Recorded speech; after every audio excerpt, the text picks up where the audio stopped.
I think a lot of it just years of hard work. It's amazing track and field. I mean, you spend hours a day and every day of the week, and for years, for make a tenth of a second faster or something like that. But they've put in the time, over the summer training, the summer lifting, training throughout the entire fall and winter to be ready for this.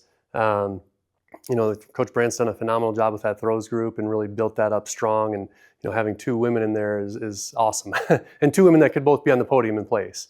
And then Jacob just continuing to grow and build from his championship last year, staying passionate and working hard. And then Yeyu has actually competed at this facility at Nationals his freshman year. In fact, this is one of the places I saw his highest jump of his life. He pulled the bar off, unfortunately, because the timing is a little off on the top. But so they've just, they've been passionate, working hard and getting it done and getting better every week. They're at their peak right now, their best right now. So it'll be exciting to see how they do.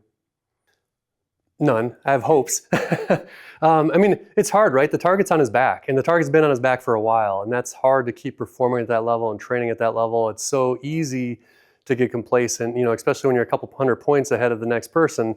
It's pretty easy to, get complacent and not put it out there. And Jacob's a competitor, so I'm not worried about that. But I think anytime you have that type of situation, you're always a little bit concerned in the back of your mind. We gotta stay pedal to the metal, full throttle. So, like I say, hopes that he will continue just to do the awesome things that he's done. He's starting to eye, a national record. I don't know that we're ready for that this indoor season, but he's got those higher goals to keep challenging himself. Qualifying for U.S. Indoor Championships, some of those type of things. That'd be for next season, but. So hoping, just great things and fun performance for him and enjoying, the entirety of it. Cause like I say, there's a lot of time put in to have the success.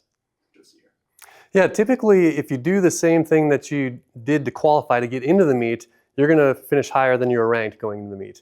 So that's the goal. When he was here last time, he finished 9th. So 1 place, out of scoring points and being first team All-American. So hoping, obviously, just again for his sake, that he can get that All-American title, score some team points, and just like I say, he just has to keep on doing what he's been doing because he's been looking great and is ready to jump really high. Yeah, it's funny because a lot of times, like when you're recruiting people, they always want something better than them that's going to challenge them and push them, to higher levels. But then lots of times when they get there, they're like, "Well, I want to be the big dog, so I don't want you to beat me. I want you to do well, but I want you to beat me." But they've been that friendly, supportive competitiveness, which is making both of them better. There's not any trying to tear the other person down or anything like that, which is part of the reason that they're having as much success as they are, because they're working together, cheering for each other. They want each other to be there, and frankly, it makes the national championship a lot more fun when you're going with a teammate than going alone or something like that. So yeah, it's just been awesome.